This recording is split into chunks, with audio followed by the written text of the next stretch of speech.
Hello friends, welcome back to this channel. तो आज हम शुरू करने वाले हैं ध्वनि कविता, जिसके कवि का नाम है सूर्यकांत त्रिपाठी निराला जी।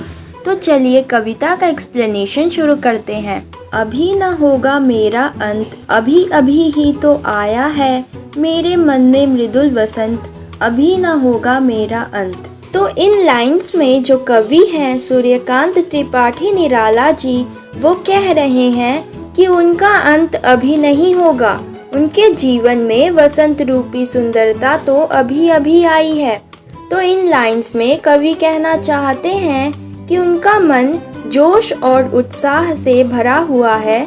जब तक वो अपने लक्ष्य को पा नहीं लेते, वो हार नहीं मानेंगे। हरे हरे ये पात, डालियां कलियां कोमल गात, मैं ही अपना स्वप्न मृदुल कर फेरूंगा निद्रित कलियों पर, जगह एक प्रत्युष मनोहर। तो इन लाइंस में कवि निराला जी ने प्रकृति का बहुत ही सुंदर तरह से चित्रण किया है। कवि कहते हैं कि चारों तरफ हरे भरे पेड़ हैं और पौधों पर खिली कलियां मानो अब तक सो रही हैं। मैं सूरज को खींच लाऊंगा और इन सोई कलियों को जगाऊंगा।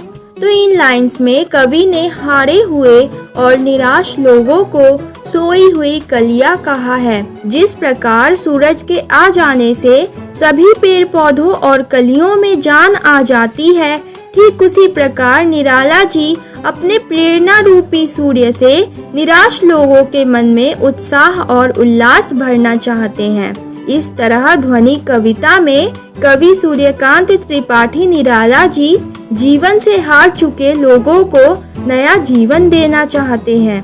पुष्प पुष्प से त्रंडालस लालसा खींच लूंगा मैं, अपने नव जीवन का अमृत शहर से सींच दूंगा मैं। तो ध्वनि कविता की इन लाइंस में कवि वसंत रूपी उम्मीद बनकर सोए अलसाए फूलों रूपी उदास लोगों से आलस और उदासी बाहर निकाल लेने की बात कर रहे हैं। वो इन सभी लोगों को नया जीवन देना चाहते हैं। इसलिए उन्होंने कहा है कि मैं हर पुष्प से यानी कि फूल से आलस और उदासी खींचकर उसमें नए जीवन का अमृत भर दूंगा। द्वार दिखा दूंगा फिर उनको, है वे मेरे जहां अनंत, अभी न होगा मेरा अंत।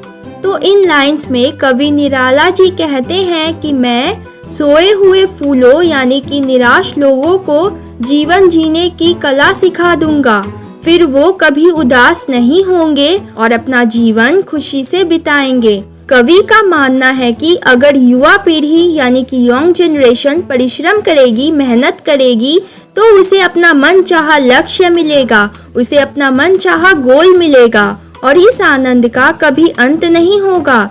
इस प्रकार कवि कहते हैं कि जब तक वो थके हारे लोगों और युवा पीढ़ी को सही रास्ता नहीं दिखा देते, तब तक उनका अंत असंभव है, तब तक उनका अंत नहीं हो सकता। तो कवि का संदेश क्या है? तो इस कविता में सूर्यकांत त्रिपाठी निराला जी फूलों, कलियों और वसंत ऋतु के बहाने से अपनी नई युवा पीढ़ी को यह स्पष्ट संदेश देना चाहते हैं कि जीवन में परिस्थितियां चाहे कितनी विपरीत क्यों ना हो, कितनी कठिन क्यों ना हो, अपने हौसले और हिम्मत को बनाए रखना चाहिए और विपरीत परिस्थितियों का डटकर मुकाबला करना चाहिए। हर मुसीबत को डटकर सामना करना चाहिए। अपने मन में हमेशा आशा की किरण जगाए रखना चाहिए और अपने जीवन के लक्ष्य को पाने तक बिना रुके आगे बढ़ते रहना चाहिए। तो ये था इस कविता का संदेश जो कवि हमें देना चाहते हैं। तो ये था हमारा ध्वनि कविता का एक्सप्लेनेशन। आई होप आप लोग को समझ में आ गया होगा। तो जाते जाते वीडियो को लाइक और चैनल को सब्सक्राइब कर देना। तो मिलते हैं नेक्स्ट वीडियो में, तब तक के लिए बाय बाय।